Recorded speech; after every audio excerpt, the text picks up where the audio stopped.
What's going on, everybody? Welcome to round two of the 2021 NFL mock draft here at Untamed Opinion.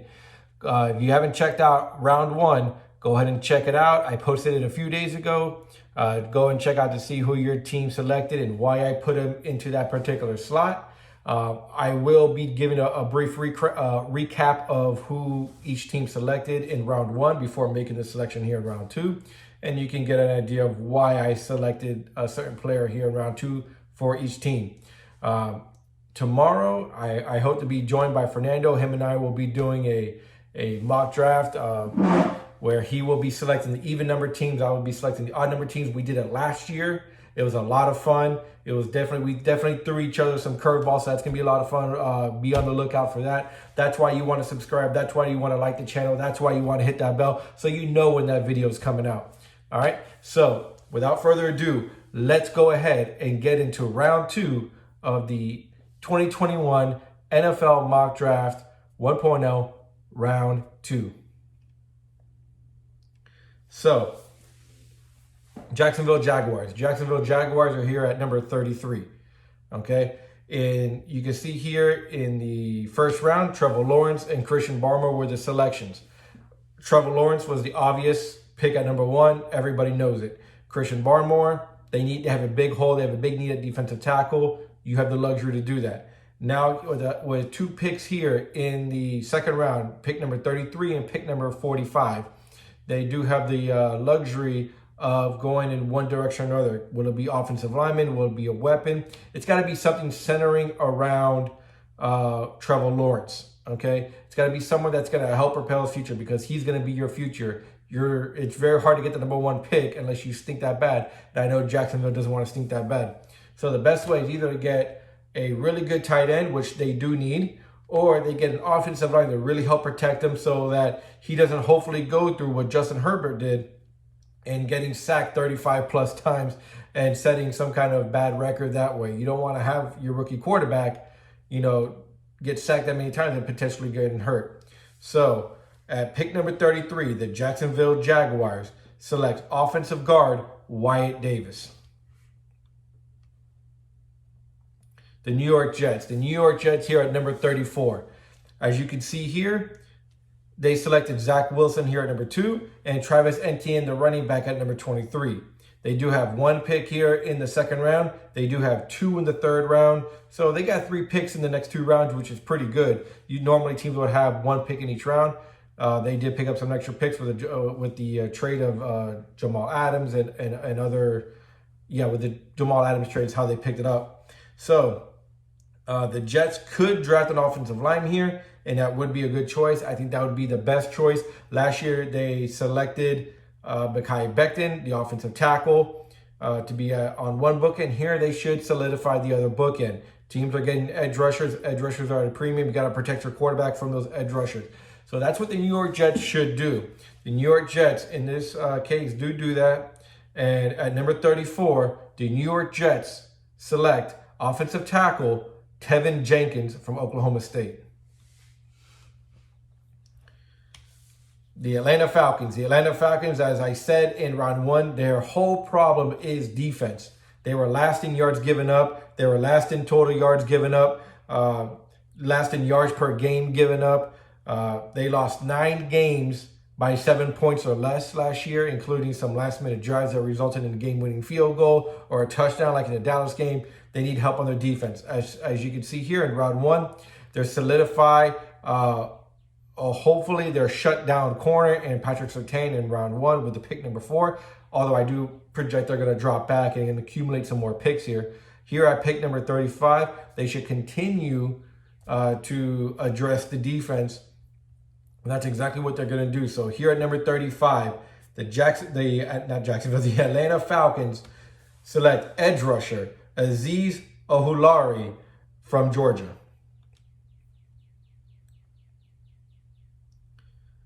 And that brings us to the Miami Dolphins. The Miami Dolphins, obviously they need weapons. Obviously, the signing of Will Fuller, pairing up with Devontae Parker does help a lot. They have a really good tight end in Gesicki. You got hopefully your future in Tua. you picked up your star running back, or hopefully your next star running back in Najee Harris here in round one. You solidified your offensive line by doing that 3-for-1 switch that I discussed in the round one video, okay, with Penei Sewell. Here at number 36, they do have 2 first-round picks, number 36 and number 50. So if they don't get one position, they could always get at number 50 or trade up because they feel like they need to get another player in there. So at number 36, the Dolphins, they do need to solidify their edge rusher position, their defensive end. So here at number 36, the Miami Dolphins select Joseph Asai, defensive end from Texas.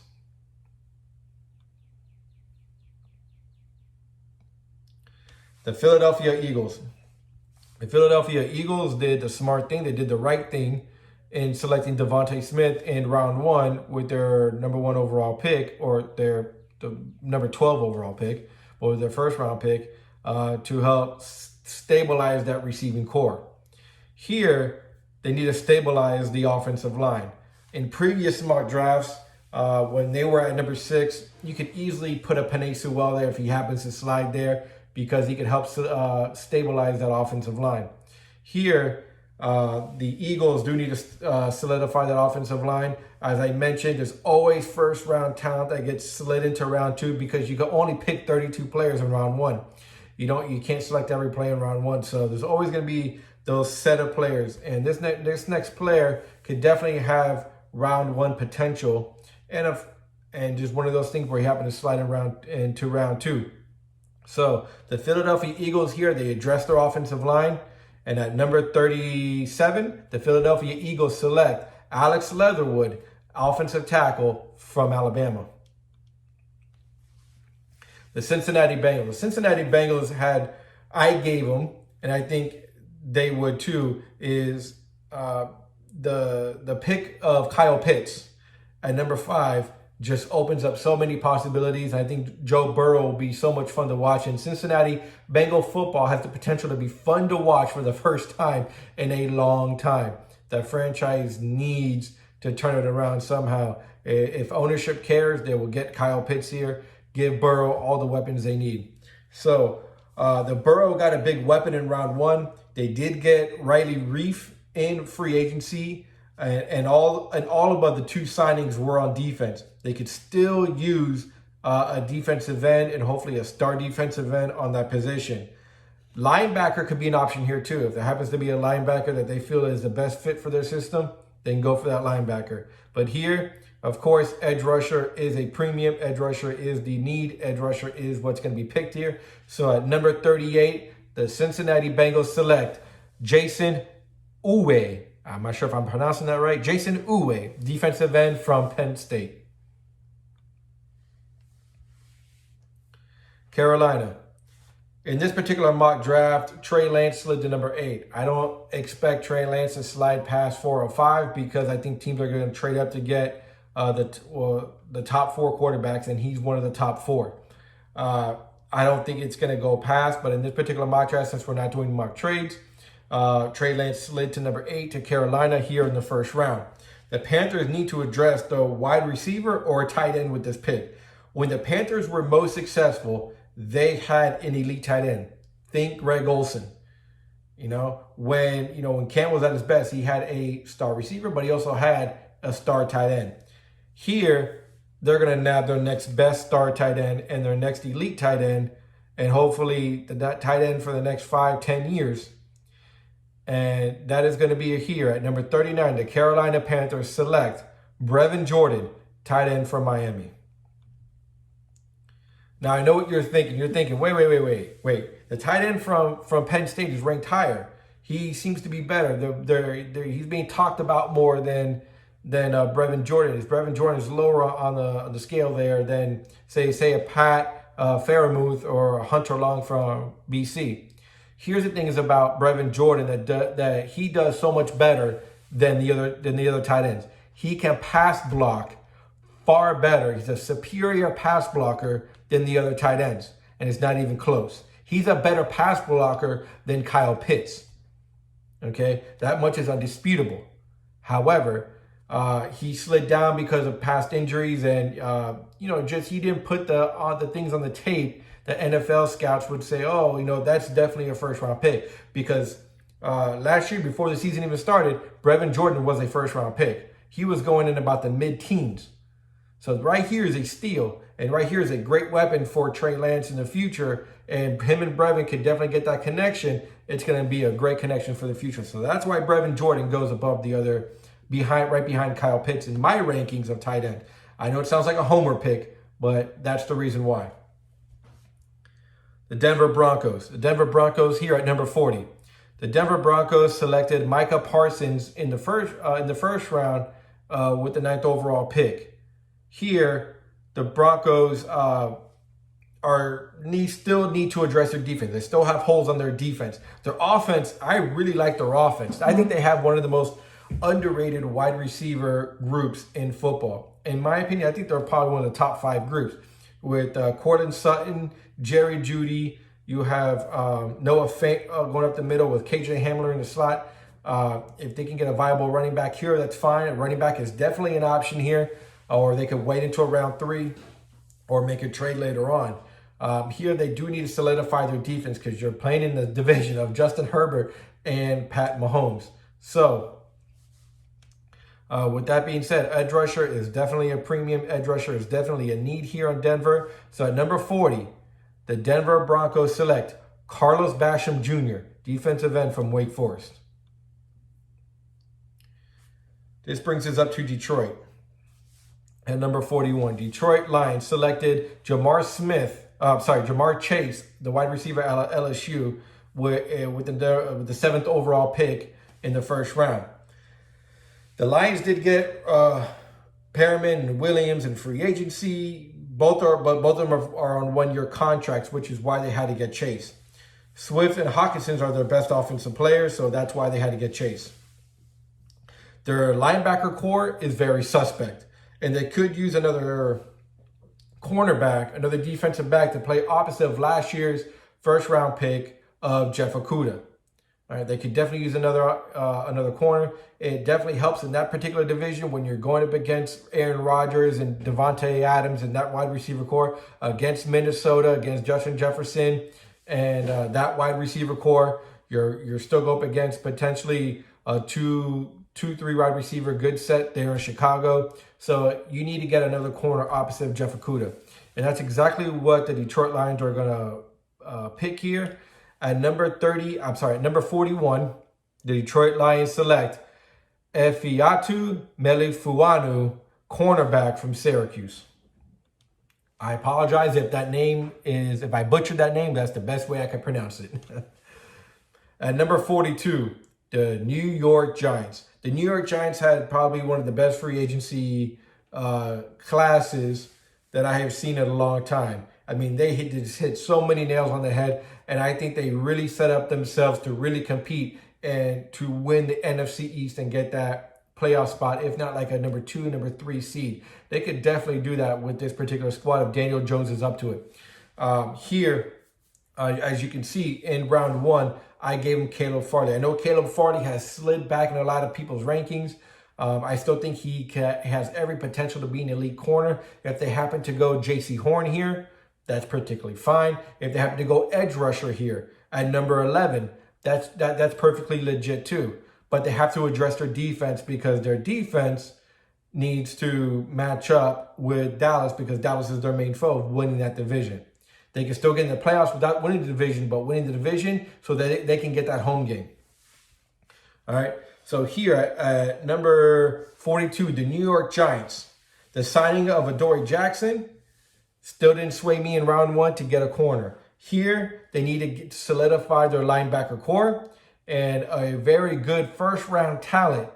I see a lot of mock drafts with this particular player getting mocked in towards the end of the first round. He slides here to number 42 for whatever reason, and he's there for the grabbing. The New York Giants select him, and at number 42, the New York Giants select Zaven Collins, linebacker from Tulsa. San Fran was involved with the first round draft picks and the swapping of the from going from 12 to 3 so they can get the quarterback that they want. They did get Justin Fields here, as you can see. So in round 2, what do? Linebacker or wide receiver should be the pick here. Both positions need upgrading badly, okay? If you're going to hold on to Jimmy G for 1 year, which it looks like they're going to do, or they could trade him, the best way to give Justin Fields the future is to have a wide receiver that has some kind of weapon to, go along and work upside with. So here at number 43, the San Francisco 49ers select Elijah Moore, wide receiver from Mississippi. The Dallas Cowboys. The Dallas Cowboys I mocked Rashad Slater there in round 1 because I really think that they need to get cheaper on offense in some ways. You have big time ticket players in Dak, Cooper, Zeke, Zach Martin. They're there for the next 2+ years. You got to get cheaper somewhere. All right. They could definitely go defense. I know. I got a comment on round 1's video saying the Cowboys are going to go defensive back. They have a big need of defensive back, and they very well could. If they happen to get a J.C. Horn there or Caleb Farley there, that's totally understandable. But they did address in free agency, other than Dak, everything went to defense. That's kind of why I zagged a little bit, because they need to really solidify the offensive line so that Zeke Elliott can just get through. All right, so here, number 44, the Dallas Cowboys do turn their focus back onto the defense and help solidify that linebacker core. I know they got Van Der Esch, but with his concussion and injury history, they need to make sure that if he goes down, they don't miss a beat, because as soon as he went down, that whole linebacker core was very, very suspect. So here, at number 44, the Dallas Cowboys select linebacker Baron Browning from Ohio State. Here we're back to the Jacksonville Jaguars. The Jacksonville Jaguars here with their second pick in this round. They have 2 in the first, 2 in the second. This is a great way to help build that team back up to be competitive again. As you can see here, quarterback, defensive tackle, offensive guard with their first 3 picks in this draft so far. Here, like I said in the previous pick, the best way for Trevor Lawrence to succeed is to have the proper weapons and the proper protection. They gave him the proper protection here at the top of the second round in Wyatt Davis. Here, they're going to get him who they believe is to be their tight end of the future. And that is at number 45, the Jacksonville Jaguars select Pat Freiermuth, tight end from Penn State.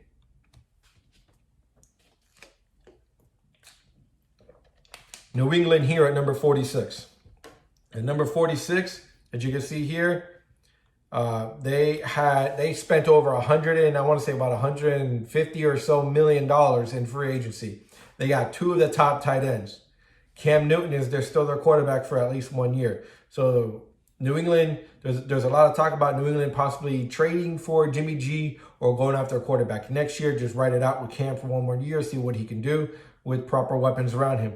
They got Jalen Waddle in round 1 with pick number 15, which I thought was a very solid pick, because ever since Randy Moss left New England, they haven't had a good, viable wide receiver number 1, because Julian Edelman's a very good wide receiver. However, he's more of a slot wide receiver 2. Him trying to carry a wide receiver 1 tag, it just doesn't fit. So here, number 46, they do turn their attention back onto the defense. They do get a defensive back here. At number 46, the New England Patriots select Asante Samuel Jr., corner from Florida State.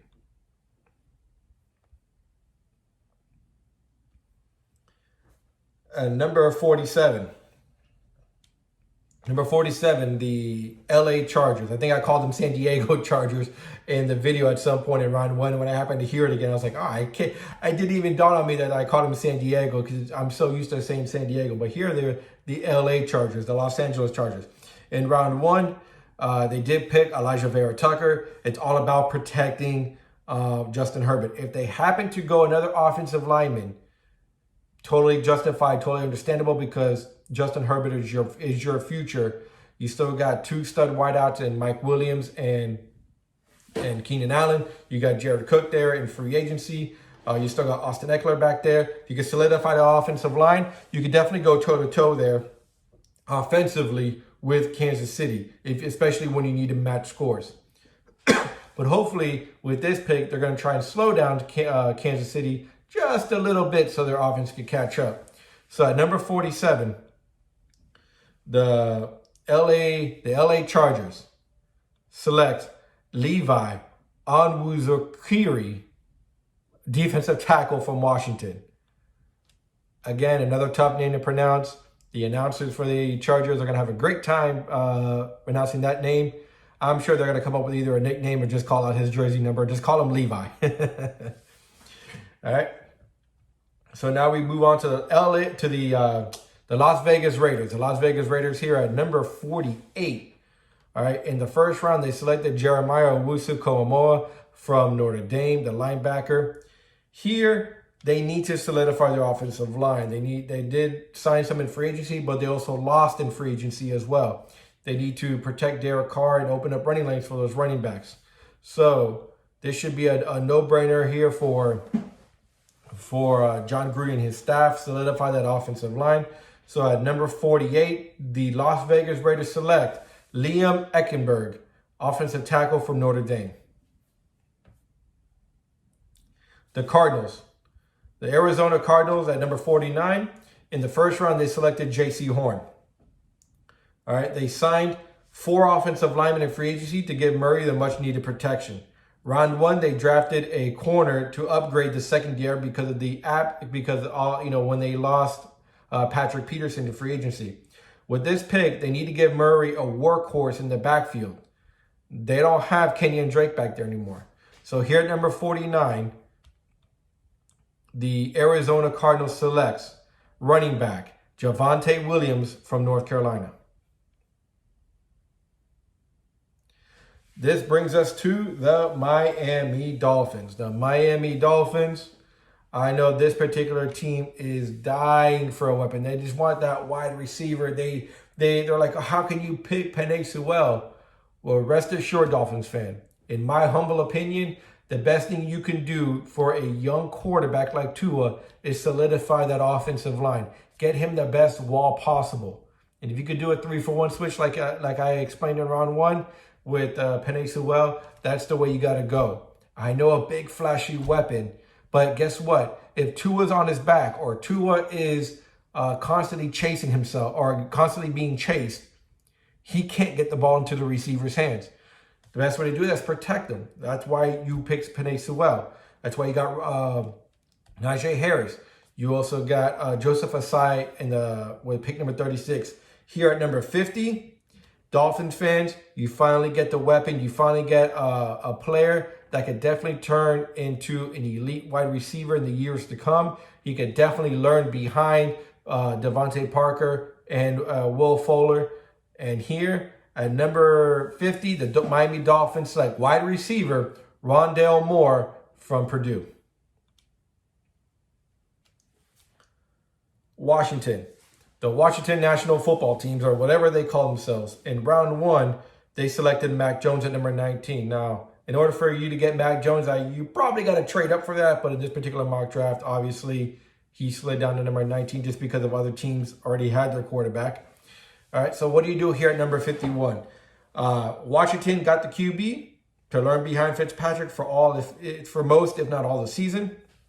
An upgrade at guard or left tackle is needed. Okay, so here, in order to protect your future quarterback, you need to be able to protect him on the offensive line. Here at number 51, they grab offensive tackle Dylan Radins, offensive tackle from North Dakota State, where Trey Lance is from.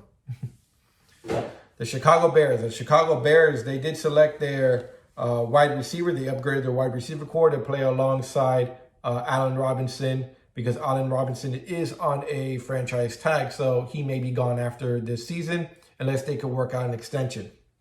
Here in round 2, the Chicago Bears turn their attention to the defense and gets the back end of their defense an upgrade and a much-needed upgrade. So here at number 52, the Chicago Bears select safety Richie Grant from UCF. The Tennessee Titans. The Tennessee Titans, 2 words I had for them in round 1 was edge rusher. They did that with Kwity Paye selection in round 1. They upgrade the pass rush. either offensive line or receiver needs to be the pick here. They did let one of their receivers go. Who is he going to throw the ball to other than A.J. Brown? Here, they get a really good, underrated, and this is a particular receiver that's flying under the radar for whatever reason. Okay, I saw him play. He's dominant. He has every attribute to be dominant. And give him a year or two, and he could be alongside A.J. Brown to give Tannehill weapons for years to come. And, take the attention away from Derrick Henry. So at number 53, the Tennessee Titans selects wide receiver Amari Rodgers. Amari Rodgers from Clemson.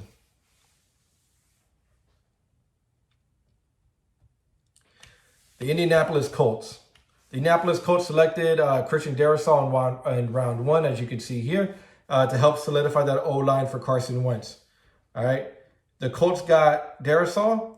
Edge or corner could be the option here. I do think they do turn to that defense to get that defense, keep that defensive elite to pair with that offense, because with T.Y. Hilton coming back, that kind of gives some breathing room here to focus on the defense. So that's exactly what they're going to do here at number 54. So at number 54, the Indianapolis Colts select edge rusher Ronnie Perkins from Oklahoma.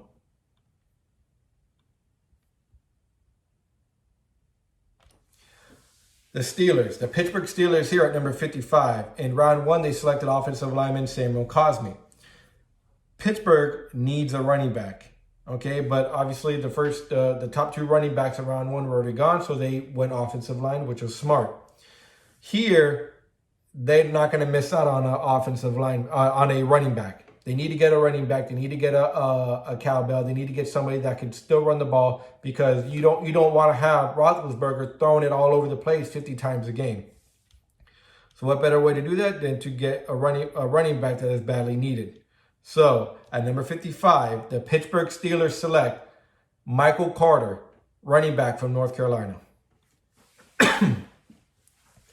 The Seattle Seahawks. The first time we're calling their names in either round, because with the Jamal Adams trade, they don't have a round 1 pick. This is their first pick of the draft here at number 56. As you can see here, they only have 3 picks in the entire draft. They're probably prime candidates to drop back and accumulate a few more picks in later rounds. They may not do that and just go with the highest rated player on their board that they need. They need to get a better offensive line here for Russell Wilson, because that's one of the reasons why he's been upset in Seattle. So, request granted. So here at number 56, the Seattle Seahawks selects offensive center Landon Dickerson from Alabama. The LA Rams, just like Seattle, this is the first pick they're having in this draft. So they had no pick in round 1, as you can see here, because of the trade with Jalen Ramsey with Jacksonville. That's why Jacksonville has a second first-round pick in this year's draft. There's a big swap of QBs from Goff to Stafford. They did pick up Deshaun Jackson as a weapon. So Jackson, Cooper Kupp, and Robert Woods give Stafford a good wide receivers with Higbee at tight end. Offensive line could be the pick here and would be justified. No problem at all. Edge rusher is a bit more of a need for this team. When you have a need at edge rusher, that's what you should address. So that's exactly what they addressed here. So at number 57, the LA Rams selects edge rusher Patrick Jones from Pittsburgh.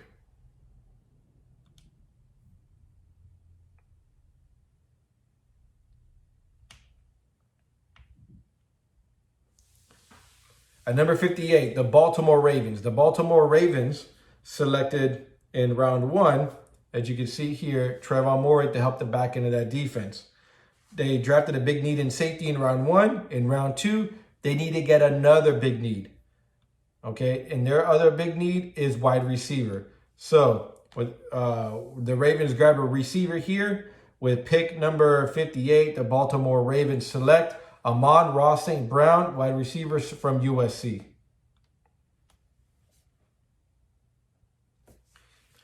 this brings us to the Cleveland Browns. The Cleveland Browns here at number 59 picked Jalen Phillips, a much needed edge rusher to play opposite of Myles Garrett. In the future of the defensive end to play is set. They picked up a top safety in free agency. So with this pick, they need to solidify their offensive line. So at number 59, the Cleveland Browns selects Trey Smith, offensive guard from Tennessee. This brings us to the New Orleans Saints. The New Orleans Saints in round 1 selected Kadarius Toney, wide receiver, to play opposite of Michael Thomas and to really help, take the workload as much as they can from Thomas and from Kamara. Here, they're going to go back into the defense and help bring that defense back up to where it was when it was really competitive there with Drew Brees, when they made the NFC championship game, where the defense was one of the top defenses there. They need to restock the cornerback stable. So here at number 60, the New Orleans Saints select cornerback Eric Stokes from Georgia. The Buffalo Bills at number 61. The Buffalo Bills selected Creed Humphrey because of what I described in the round 1 video. When you have your starting center already suffered his 5th concussion last year, there's a chance he may not be around that much longer, or he's just going to get concussed and not come back, and you got to have a starting center. That's why they went after Creed Humphrey. Even if Creed Humphrey doesn't start right away, you got to have a backup plan because you need to make sure Josh Allen is protected. Now they continue to ensure that the defense stays good as possible. Corner or edge is going to be the pick here. However, sometimes it may not be one of those. Defensive tackle is also a position of need for the Buffalo Bills. So with this pick at number 61, the Buffalo Bills select defensive tackle Jay Tufele from USC. Tufele. Not sure how to pronounce it. Another tough name. Not exactly sure the pronunciation, but there you go. Green Bay. I apologize to all the Green Bay fans for accidentally skipping over your team in the round 1 video. I did make the selection for you. I just forgot to talk about it. So in round 1, they did select Terrace Marshall Jr., big body receiver from LSU. Why go wide receiver when you have other needs? Is because Aaron Rodgers needs somebody else to throw to other than Davante Adams. It's Davante Adams and then everybody else. It's almost like a wide receiver by committee outside of Davante Adams. You got to solidify that wide receiver 2 spot. All right. So that's why I went with Terrace Marshall. He's been rising up the boards. His tape is really good. He's that tall player that Aaron Rodgers loves to throw to, which is why he went there. So in round 2, they go defensive end, which is going to be a need in that division. So in the number 62, the Green Bay Packers selects defensive end Rashad Weaver from Pittsburgh. The Kansas City Chiefs. The Kansas City Chiefs selected Greg Newsome, the second cornerback, with their first overall pick in round 1 at number 31. They do have to solidify their defense, which is why Greg Newsome's ranking actually went up since I did the video for round 1. So that kind of made me feel better about that particular pick there for Kansas City. All right. So Kansas City is going to continue to address their defense, and here they're going to get a defensive end that they can groom behind Patrick Jones. They can groom. Even if he doesn't start right away, he can definitely get into the rotation and groom so they don't miss a beat there at the edge position, because you're in the same division as Justin Herbert and Derek Carr and so forth and so on. So at number 63, the Kansas City Chiefs selects defensive end Quincy Roche, defensive end from Miami. Tampa Bay Buccaneers. The Tampa Bay Buccaneers definitely addressed a good need on the offensive line. It may not be the biggest need, but it's definitely one that you want to continue to make sure you have a good depth there, and that's why they selected Jalen Mayfield. That's why I mocked Jalen Mayfield to them. So where do they go here in the second round? What position are they going to pick? In round one was about getting Tom Brady the protection. Here they still have the luxury of going best pick available. And like I said, round one talent sliding in round two and sliding even further in round two at the end of round two, but slides no more. And that is linebacker Nick Bolton.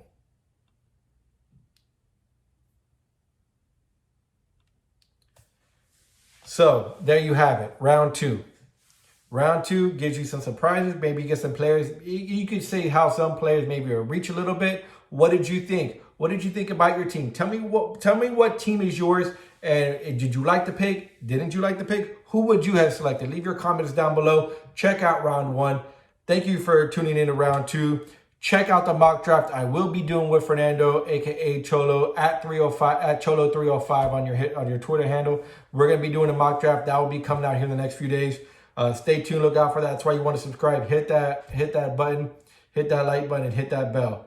Thank you for tuning into round two. See you later.